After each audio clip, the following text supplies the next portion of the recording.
This is the exact framework that I use to scale a sales team $12 million in 1 year using the alignment method.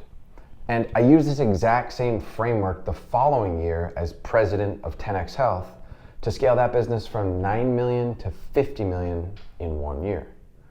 Guys, this framework goes way above and beyond sales or management in general.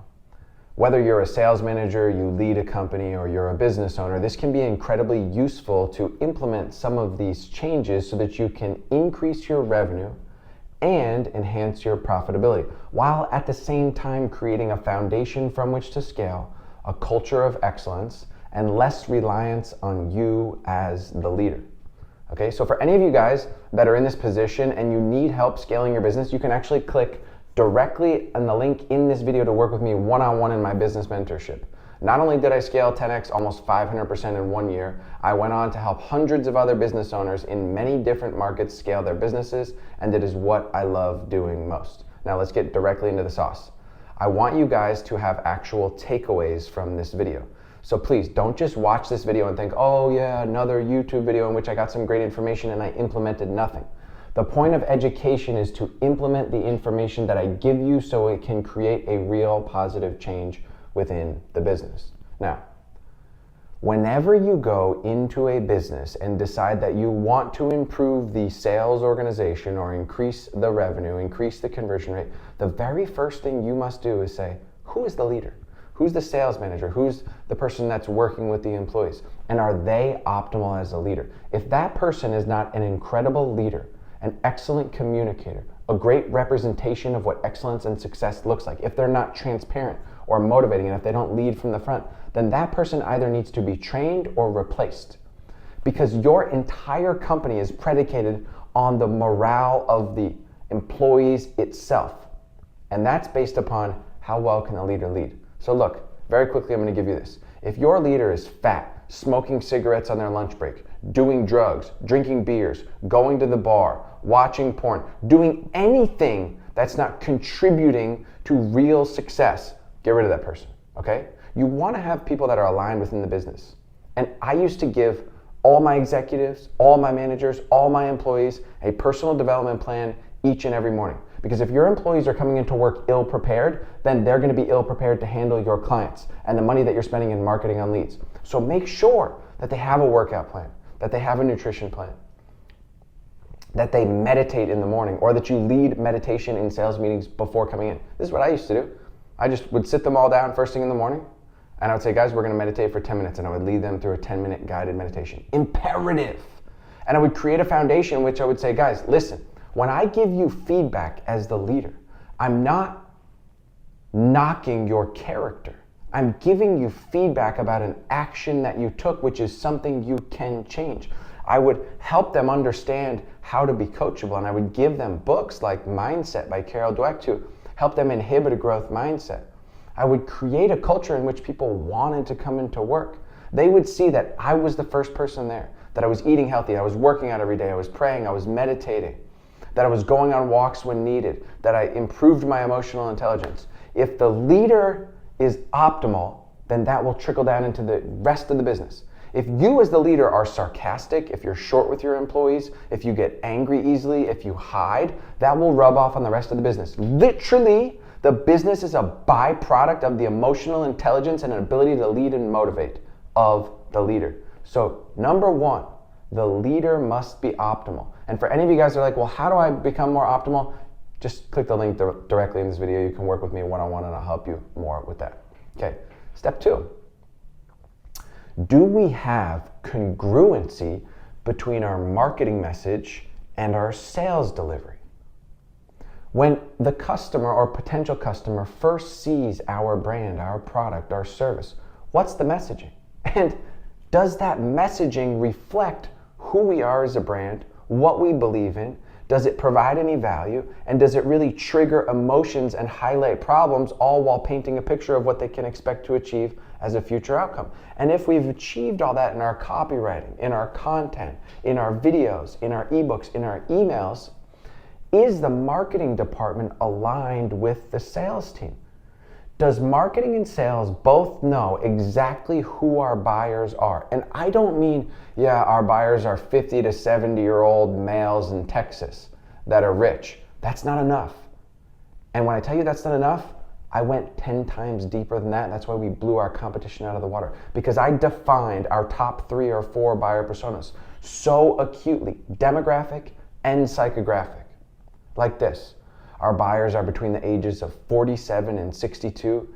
They live in major metropolitan areas or suburban areas.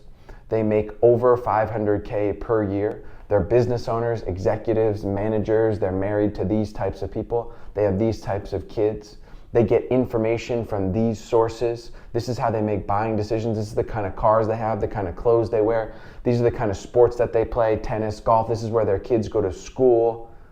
I wanted to make sure that our marketing message and our sales process so similarly reflected all other buying decisions that they made.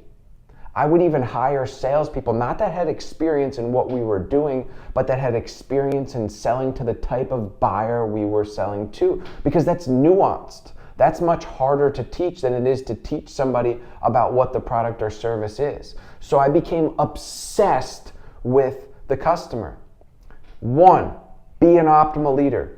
2, become obsessed with your customer. Define them so acutely and make sure that sales and marketing fully understand who that buyer is, right? I actually would tell my sales team, during your off time, I want you to look up the price of homes in these areas, of cars in these areas, of private schools, of golf clubs, of tennis memberships.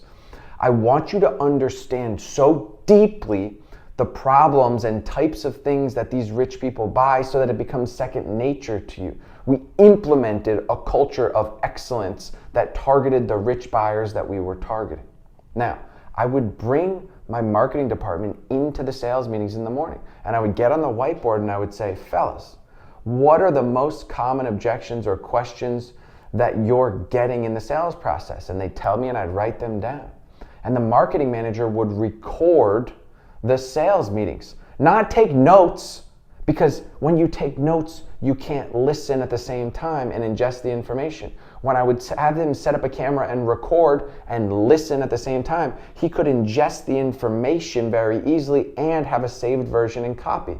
I made my marketing guy do that. I made my salespeople do that when they came into my office. They would come in and they would say, hey, can I take down some notes? I would say, fuck no, bro. Put your damn notepad away.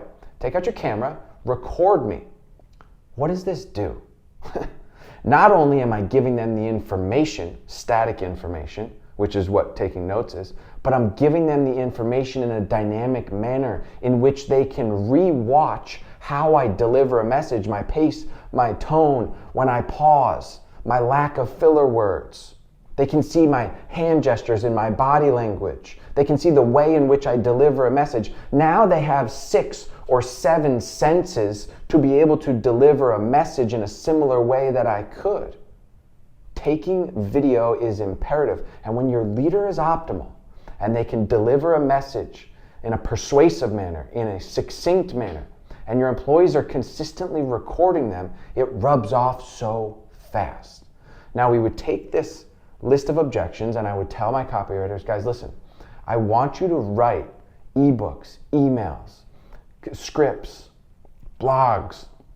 I want you to write all these pieces of content specifically about these frequently asked questions and objections that we're getting. And I don't want you to research online and write an article that's not in our brand voice, that doesn't mimic what we will deliver or what we believe in. You're going to sit in these meetings and record us as a sales team and sales leadership actually role playing through these issues. And as a leader, you're going to role play through these issues while your marketing department is there so that they can see exactly what happens through this process. Now we're creating this alignment, right? Because you have a buyer's journey. Most buyer's journeys are fragmented. They see the marketing message, they get on a sales call. Sales doesn't even know what marketing said. It might not reflect what sales said. They don't know the promotions that are being sold. They don't know the new discounts. There's a lack of congruency. And then someone actually does become a client by our product or service, and what's delivered to them doesn't mimic what they saw in the marketing message and what they heard on the sales call. So we need to eliminate all friction, all barriers in the buyer's journey, and make sure that all departments are completely aligned. When there's so much alignment, the customer will breeze through this buyer's journey saying, wow, I can't believe that's not butter. So smooth.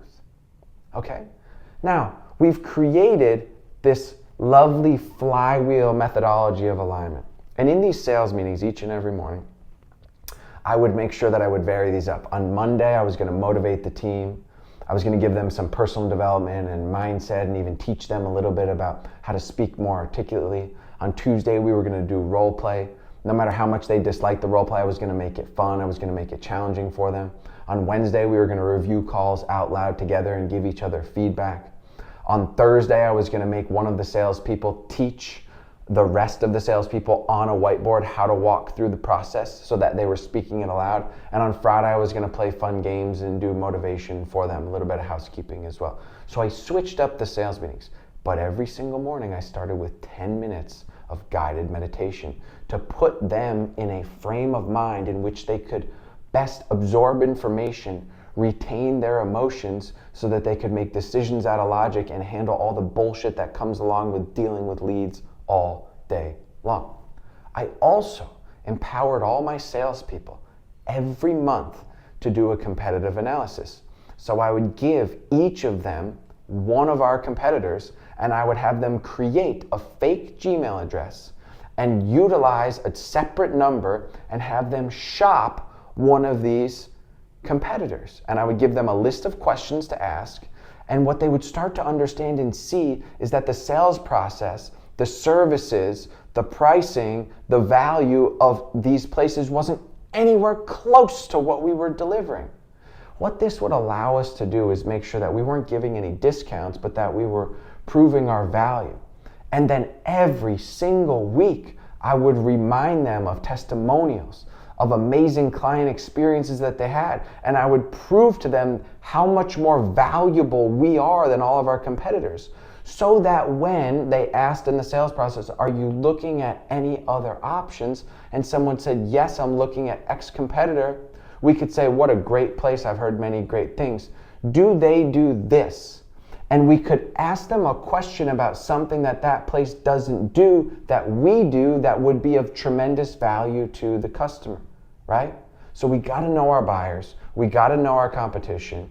We got to be able to sell to our type of buyers. We have to create amazing alignment between sales, marketing, and operations. And we need to make sure of this. Do our salespeople exhaust questions? Are they actually curious about the person on the other end of the phone? Or are they trying to rush through the questions just so they can pitch another person and hopefully close them praying? When I started with this company, it was called Health Gains before 10X. The sales script was 7 pages long. And I read this and I almost threw up. It was literally a monologue of salespeople telling our prospective clients what we do. And I said, man, I got to scrap this. This is horrific. I changed it to 25 questions, including follow-up questions, deep, probing, pain point questions.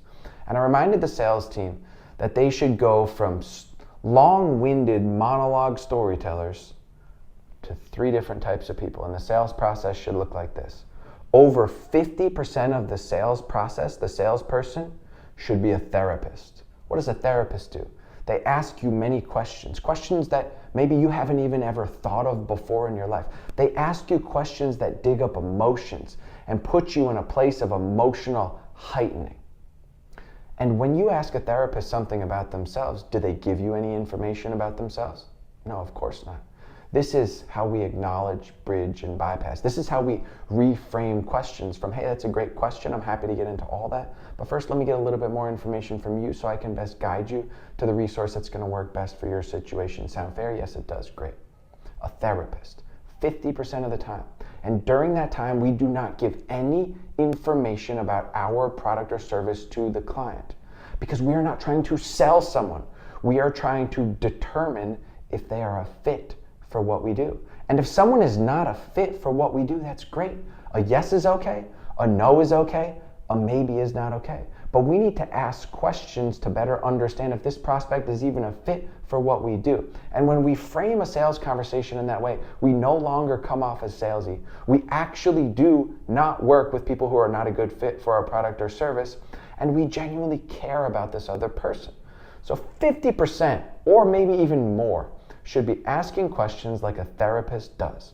Curious, not speaking over everyone, waiting once they finish their response, giving them time, using a pause, no filler words, composed, asking questions until we've gathered all the intel that we need. And before we move forward into the next portion, which is being that of an educator, someone who will educate the prospect on our product or service, we must first ask them, how much do you know about what we do? How much do you know about our product or service? Because we are going to deliver this package of information, this education, differently based upon the personality type of the lead that we have on the phone, the job that they hold, all of the information that they gave us, and how much they know about our product or service. This is called packaging, okay? Now, when I can package this information to the personality type that I'm dealing with, when I can package what I detail based upon what they're trying to achieve, which by the way, is only about 20% of your product or service. You don't need to tell people 100% of what you do. They don't care. That's the biggest thing in all of this, guys, and that I would reiterate to my sales team every single day. Excuse my French, but just to drive the point home, I would say to them, guys, no one gives a fuck about you. They only give a fuck about what they give a fuck about. This is the most important thing in life, so just gear it towards them. So let's package the information in a way that they can understand based upon how much they know about what we do, in a way that meets their personality type and solves their exact problems. Now, this is pretty dynamic. I've exhausted all resource, I fully understand them, I've asked them about how much they know about what we do, and then I've packaged the information in a way that meets this client where they're at.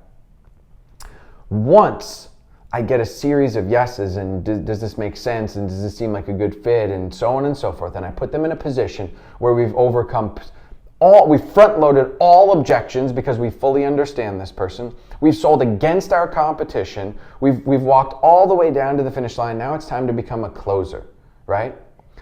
And understand this. If you as a salesperson have determined that this person has a need that you can solve, it is your responsibility to change their behavior and their mindset to move forward with the product or service. If they know they have a need and they're not moving forward, but they see the value in what you do, you're gonna have to ask the hard questions. Like, where are you gonna be in 6 months if you still haven't taken the action on this? What's the worst position that you can be in 6 months? It's not that you have a problem with gathering information, it's that you have a problem taking action on the information you receive, which is why you've been in this position for the past 6 months, for the past year. When you really understand this person, then you're gonna have to deliver information, say the hard things, ask the hard questions, and move them into the process. It's your responsibility. This is no longer a sales process. This is you as a consultant having a responsibility for somebody across from you that desperately needs their help, that has not yet run into a consultant that can change their mind about the way that they interact with a product or service like yours. Now, we changed all of this and we worked on it day over day over day with my entire team. I would also make sure of a couple things with my team. At the beginning of every month, we set goals, real goals, realistic goals, and we backed into those metrics. I would look at their conversion rates, what they did the month before, how many calls and dials they make, how many emails and texts they sent, what their average deal size was. I would look at all the metrics and say, okay, if you're trying to go from 100K last month to 200K in the following month, what are you gonna have to do to get there? It's gonna have to be increasing the amount of calls you make, your conversion rate, or the average order value. Now, how are we gonna do that? And we would put together a plan for each and every person at the beginning of the month and the beginning of the quarter. And then I would hold them accountable, right? I would keep a leaderboard. I would show them. I would create these fun and exciting monthly games, these contests in which they could win extra money or an extra prize or something fun. Now, I didn't even talk about what I did before I implemented all this change. The very first thing that I did, and not only did I do this with my entire sales team, but every single employee within the business, I would say, guys, let's have a sit down. I need you to outline your 1, 3, 5-year personal, professional, financial goals. And we would take a look at these goals and we would make these specific and measurable and create a plan. So it's my job as the manager to say, oh, you want a house in 3 years? Where? How much is that house going to cost you? What's the down payment going to look like? How much is that mortgage going to be? And then we would create a plan. It was my job as the manager to help them clarify their goals, to help them make these goals concrete and create a plan. And then it was my responsibility to persuade them on how they could achieve those goals, personal, professional, and financial, while working at the company, whether that's making more money in sales or moving into a management position or an executive, or maybe even becoming an owner. And then we would create a roadmap based on their goals of what benchmarks, revenue amount, and competencies they would need to move up the ladder. This is called an employee ascension ladder. Imperative, because most employees just don't care. They get burnt out in sales, or they have a salary position and they say, I don't like working here because I'm not really moving forward or gaining anything. But when you care about their personal development, when you understand their goals, and when you tailor a plan that helps them make more money and achieve all of their goals while working at your company, you become an agent of change. You become somebody who's actually personally and professionally developing this person, which is why I scaled Health Gains from 27 people to 48 in 1 year with 0 turnover. And 10X Health the following year from 65 to over 300 employees, 0 turnover. It was like a cult. People could not wait to come into work because I was going to motivate them and fire them up. I was going to lead a daily all teams meeting. I was going to teach them about their mind. I was going to help motivate them. I was going to teach them about everything that we knew and the new news in the marketplace and anything that I found useful to teach them. So they would come in saying, well, I'm getting the best education I could ever get. And I would never hold back educating any employees about anything that could help any of them move forward. I educated and brought all departments into the sales meeting once a week. Operations manager, yep, come on in.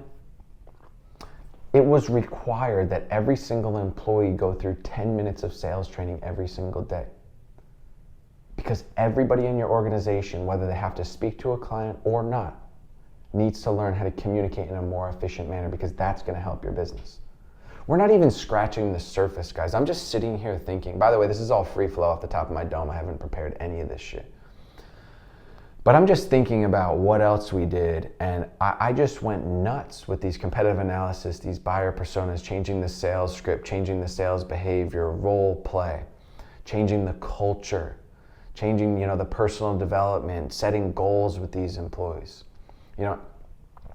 As we had this alignment between sales and marketing and operations, and I started to show operations how to deliver exactly what had been promised on, this amazing thing happened, right? We started going from like a couple $100K months to our first $1 million month. And it was like, wow, what a cool feeling, right? To go from 200K a month to finally breaking $1 million a month and having everyone in the company make more money and having them like to come into work each day and empowering them, okay? So the last thing that's extremely important is having systems and structures in the business that people can follow so they know what success looks like. They know how to track what they're doing.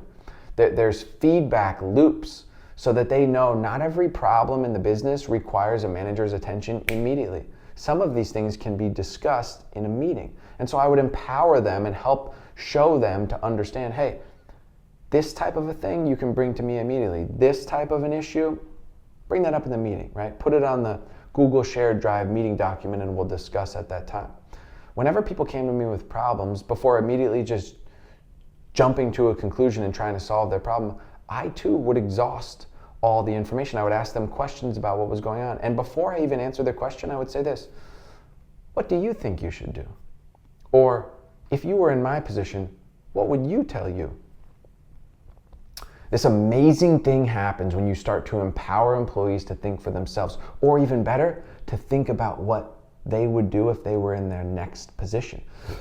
It starts to allow them to think with this upward trajectory, and they start to enjoy it.